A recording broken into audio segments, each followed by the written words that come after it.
Now we are going to understand the oscillation of a fluid column. Intentionally थोड़ा सा अलग यहाँ पर एग्जाम्पल लिया है, दो यहाँ पर ट्यूब से रिलेटेड जो लिम्स उसकी आर्म्स जो है वो थोड़ा अलग अलग एंगल पर यहाँ पर इंक्लाइंड दिया है। तो अलग अलग एंगल पर होने की वजह से अभी क्या होगा, इसका एरिया जो है, एरिया ऑफ क्रॉस सेक्शन दोनों का सेम है, ये इंपॉर्टेंट है, इसका area of cross section same है दोनों का। ओके, और ये जो लिक्विड होगा, इस लिक्विड की डेंसिटी, लिक्विड की डेंसिटी को मैं रो मान के चलता हूं। तो अभी आपने ये सिंपली एक एक्सपेरिमेंट की तरह अगर बात करो, अगर मैं इसी यहां से कहीं एक फोर्स जनरेट करता हूं, तो ये जो लिक्विड लेवल है जैसे एक्स से नीचे डिस्प्लेस हुई है, एक्स से नीचे डिस्प्लेस हुई है, तो उसी तरीके से ये इस आर्म में एक्स से ऊपर जाने वाली है। क्या होने वाला है, अगर इधर से मैं फोर्स जनरेट करता हूं तो यहां लिक्विड एक्स से नीचे आता है, तो उतना ही एक्स से यहां पर ऊपर जाता है। लेकिन बच्चों, लिक्विड वापस रिस्टोर होने की कोशिश करता है, तो रिस्टोर होने की कोशिश क्यों करता है, तो हमने क्या किया, इसकी लेवल को चेंज करा दिया। तो जैसे ये नीचे की लेवल पर आ गया है, तो ये ऊपर की लेवल पर आ गया। तो इन लेवल की बदलाव की वजह से एक्सेस प्रेशर डेवलप हो गया। क्योंकि अगर आपके पास कोई ट्यूब है, जैसे कि एक्सपेरिमेंट के तौर पर यहां पर मैं दिखाता हूं, ये ट्यूब है, तो इसमें से अगर लिक्विड को मैं नीचे ढकेलता हूं तो ये लिक्विड ऊपर आ जाएगा। तो एक्सेस लिक्विड का कॉलम जो है वो एक्स्ट्रा प्रेशर डेवलप करेगा और उसकी वजह से वो नीचे आने वाला है। तो यहां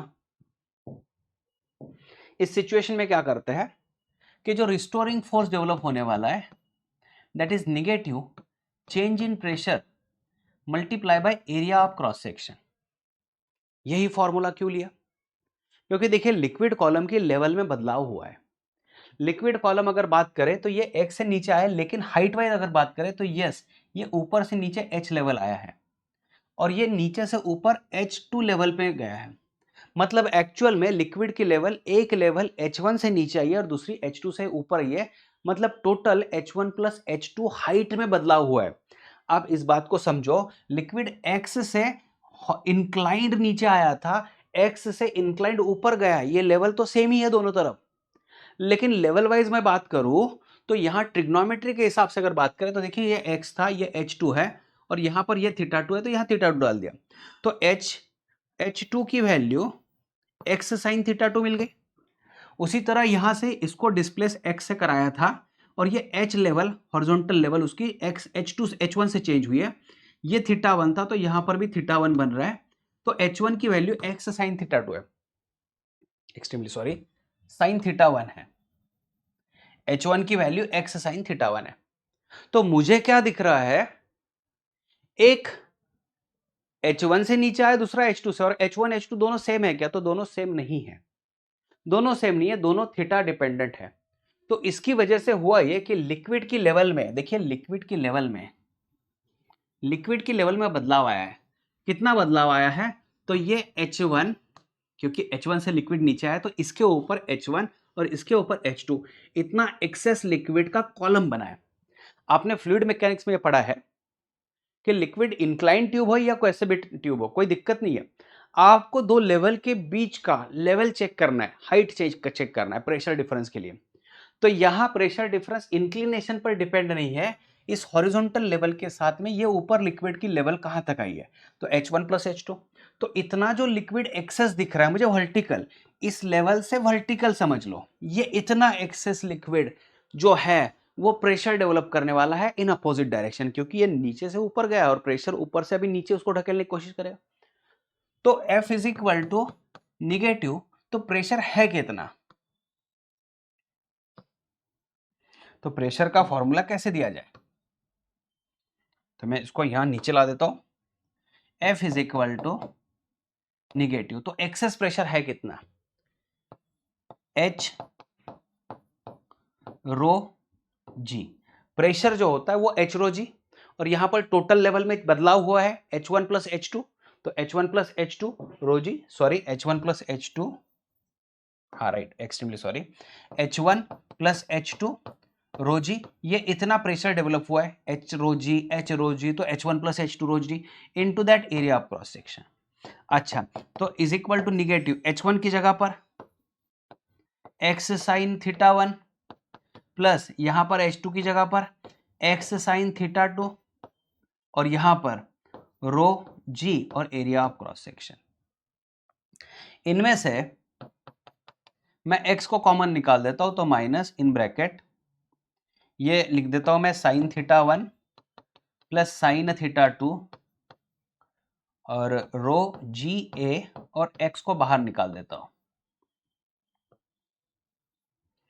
तो आपको f is equal to minus k x की तरह दिख रहा होगा।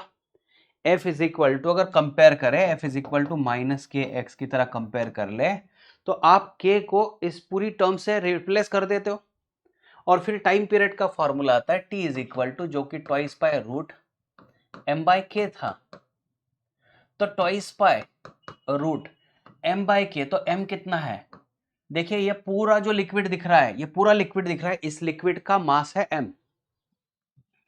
मास ऑफ लिक्विड ले लेते हैं m, पूरे लिक्विड का मास है m। तो m अगर है तो m रख दिया। अभी k की जगह पर क्या रखना है? यहां पर रखना है rho g A in bracket sine theta 1 plus sine theta. ये आ गया बच्चों time period of oscillation of this system. ये आ गया। इसको सिंप्लीफाई कर देते हैं, इसको सिंप्लीफाई कर देते हैं। सिंप्लीफाई कैसे करना है? ये तो क्वेश्चन बहुत ही कम मतलब पॉसिबिलिटी वाला है, लेकिन इसको सिंप्लीफाई कर देते हैं। यस, यहां पर तो अगर इस तरीके से दिया है और नीचे का बेस बहुत निग्लिजिबल हो, ये ट्वाइस एल है, मतलब यहां से यहां तक एल है और यहां से यहां तक एल होगा और पूरा लिक्विड का मास जो है वो एम होगा। हालांकि अगर आप देखोगे यहां पर विथ हॉरिजॉन्टल, यहां अगर थीटा 1 और थीटा 2 होता तो थीटा 1 और थीटा 2 दोनों 90 डिग्री होता। अभी इसका टाइम पीरियड ऑफ ऑसिलेशन कितना? तो twice by square root of m divided by rho g A in bracket sine theta 1 plus sine theta 2। यह आ गया। फिर आगे क्या? 2 पाई स्क्वायर रूट m की जगह पर क्या रखना है? यहां तो 2 आ गया, तो 2 रो जी ए। m कितना? मास कितना? टोटल मास कितना? तो मास को मैं ऐसे देता हूं, mass is density into volume. तो density into area of cross section, तो ये वॉल्यूम कितना है देखो, क्योंकि इस पूरे लेंथ में भी लिक्विड है, इसमें भी लेंथ में लिक्विड है। तो अगर पूरा देखा जाए तो पूरा के पूरा ट्यूब ही लिक्विड से भरा है। तो यहां पर देखिए ये L प्लस ये L कितना हो गया? Twice L। तो इसको मास में रख दो, रो डेंसिटी इंटू वॉल्यूम, तो volume is area of cross section into total length is twice L। तो देखिए rho A 2 rho A cancel हो गया और यह आ गया 2 pi square root L by g, जो कि सिंपल पेंडुलम के टाइम पीरियड को मैच करा रहा है। सिंपल पेंडुलम का जो टाइम पीरियड था उसी के फॉर्मूले से रिलेट हो रहा है ना। तो यही सिचुएशन है जो आपको अंडरस्टैंड करनी होगी जरा अगर ऐसा कोई क्वेश्चन आता है तो। चलिए आगे बढ़ते हैं। ये लास्ट क्वेश्चन है। यहां पर कोई फ्लोटिंग बॉडी है और फ्लोटिंग बॉडी का मुझे ऑसिलेशन का टाइम पीरियड निकालना है।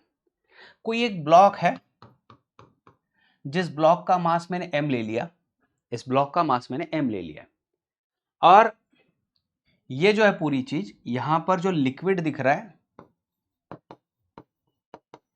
इसका डेंसिटी जो है ये रो ले लिया मैंने, डेंसिटी ऑफ लिक्विड मैंने रो ले लिया। ठीक है, तो ये ऑलरेडी इक्विलिब्रियम स्टेज में है, ये ऑलरेडी इक्विलिब्रियम में है। इक्विलिब्रियम में होता क्या है, इसका वेट और अपथ्रस्ट ये दोनों के दोनों मैच हो रहे हैं। लेकिन अगर मान के चलिए मैंने ऊपर से इसको थोड़ा सा डिस्प्लेस करा दिया, कितना? तो y से डिस्प्लेस करा दिया। देखिए यहां तो ये सही बन रहा था, यहां पे जितना नेट डाउनवर्ड फोर्स है जिसका वेट है उसके हिसाब से उतना ही अपथ्रस्ट डेवलप हुआ, तो ये इक्विलिब्रियम में था, ये कहीं नहीं जाने वाला था।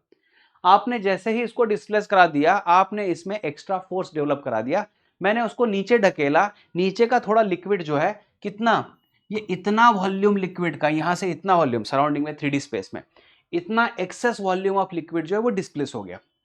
अच्छा ये जो ब्लॉक है, इस ब्लॉक का एरिया ऑफ क्रॉस सेक्शन जो है ए मान के चलते हैं, एरिया ऑफ क्रॉस सेक्शन को हम ए मान के चलते हैं, मतलब ये ब्लॉक कुछ ऐसे ही होगा ना।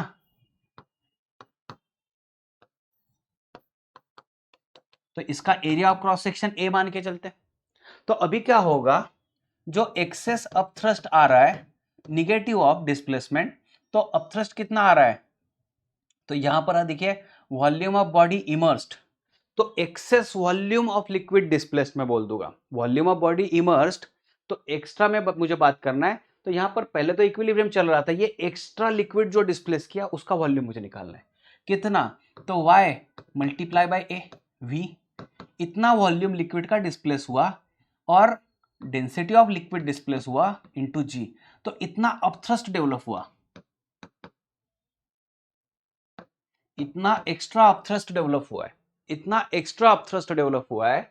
तो delta F is equal to negative A rho g, और ये y डाल देता हूं मैं, तो delta F directly proportional to negative of displacement आ गया, मतलब k की वैल्यू मुझे मिल चुकी है ए रो जी। ठीक है, तो टाइम पीरियड है twice pi square root m divided by k, तो t equal to twice pi square root m किसका है, तो m देखिए m इस ब्लॉक का मास है, ये जो ब्लॉक है इसका मास, ये ब्लॉक का मास है m, ना कि लिक्विड का मास है। तो ये ब्लॉक पूरी तरीके से ऑसिलेट हो रहा है, तो यहां पर मास ऑफ ब्लॉक और k क्या, तो k की जगह पर m divided by a rho g, ये आ गया time period of oscillation of this system. I hope यहां तक आपको समझ में आ गई होगी सारी चीजें।